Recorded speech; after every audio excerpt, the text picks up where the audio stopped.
பவானில இருந்துங்க கரெக்டா 8 கிலோமீட்டர் பருவாச்சி தார் ரோடு பேஸ். இங்க பாருங்க, தார் ரோடு ஃப்ரண்டேஜ் மட்டும், இந்த தார் ரோடு மட்டும் மொத்தம் 33 அடி தார் ரோடு. நம்ம லேண்ட் ரோட் பேஸ்ல இங்க இருந்து எடுத்துட்டீங்கன்னா ஒரு 200 அடி ஃப்ரண்டேஜ் ஃபுல்லா. அதுல இருந்து அந்த அத்து வரையும் 200 அடி ஃப்ரண்டேஜ். அப்படியே ஸ்கொயர் ஷேப்ல இங்க இருந்து எடுத்துட்டீங்கன்னா அந்த ஸ்கொயர் ஷேப் அந்த லாஸ்ட் வரையும் அப்படியே ஒரு ஸ்கொயரா அப்படியே வந்துடும். மொத்தம் இது மட்டும் 1 ஏக்கர். இந்த 1 ஏக்கர் வாங்குறவங்களுக்கு தனியா 25 சென்ட் அப்படியே தனியா வந்துடும். அது எங்கன்னு பாத்துட்டீங்கன்னா இங்கிருந்து இந்த 25 சென்ட் மொத்தம்.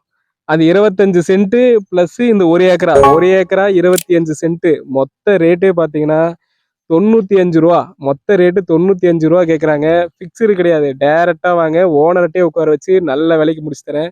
அருமையான ரேண்டுங்க. தார் ரோடு பேஸு. நிலம் பாருங்க, மழை ஈரத்துக்கு அப்படியே கால் பதியுது அந்த மாதிரி லேண்டு. ஒரு 200 அடி நீங்க போர் போட்டீங்கன்னா தண்ணி வந்துடும். ஆப்போசிட்ல எல்லாம் பாருங்க தோப்பு, ஃபுல்லா ஆப்போசிட்ல எல்லாம் தோப்பு இருக்கு. எல்லாமே கிணறு தோண்டி எல்லாம் நீட்டா எல்லா பக்கமும் தண்ணி பாசனம், அருமையான பாசனம். எல்லா பக்கம் சுத்தியும் பாத்தீங்கன்னா எல்லாமே தோப்பு தான். அருமையான லேண்டு. டைரக்டா வாங்க, நல்ல விலைக்கு பேசி முடிச்சு தரேன். அடுத்த வீடியோல சந்திப்போங்க. நன்றி.